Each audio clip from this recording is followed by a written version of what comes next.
Déroulement de la consultation. Une fois le médecin installé dans son cabinet, la première étape consiste à consulter la liste des patients à voir dans la journée.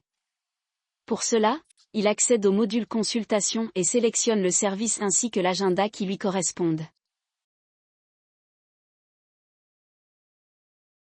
À l'écran, s'affiche alors l'ensemble des patients programmés pour la journée, avec leurs horaires de passage et les motifs de consultation.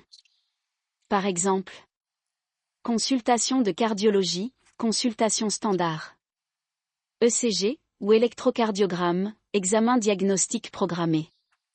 Consultation de suivi avec échocardiographie transthoracique, association d'un contrôle clinique et d'un examen d'imagerie spécifique. La durée de chaque rendez-vous est définie par l'établissement. Dans cet exemple, elle est fixée à 30 minutes. Le système permet également, si nécessaire, de planifier plusieurs rendez-vous sur un même créneau horaire. Par défaut, tous les patients programmés apparaissent en bleu clair. Au fur et à mesure de leur parcours arrivé à l'établissement, règlement de la consultation, etc., la couleur du rendez-vous évolue.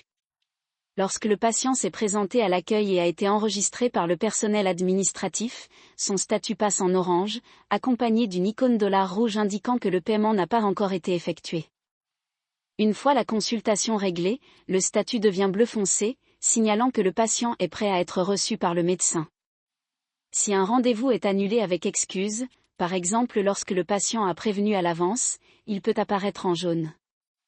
L'ensemble de ces changements de statut est pris en charge par le personnel administratif, ce qui permet au médecin de se concentrer uniquement sur la consultation et de visualiser en temps réel son avancement.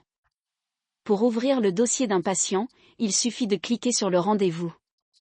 Le dossier médical du patient s'ouvre alors.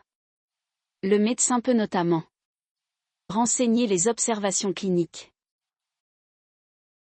prescrire des examens de laboratoire en sélectionnant les analyses dans le catalogue et en générant un bon à remettre au patient. Demander des examens de radiologie à partir du catalogue disponible. Rédiger des prescriptions médicales, avec les traitements et les consignes associées. Une fois la consultation terminée, le statut du patient passe en vert, indiquant que le patient a bien été vu par le médecin. Pour une gestion efficace du flux de travail, le praticien peut conserver 2 onglets ouverts dans son navigateur, un onglet dédié au planning, pour garder une vue d'ensemble de la journée et des arrivées en temps réel, et un second onglet dédié au dossier médical du patient en cours, afin de saisir les données cliniques, les prescriptions et les demandes d'examen.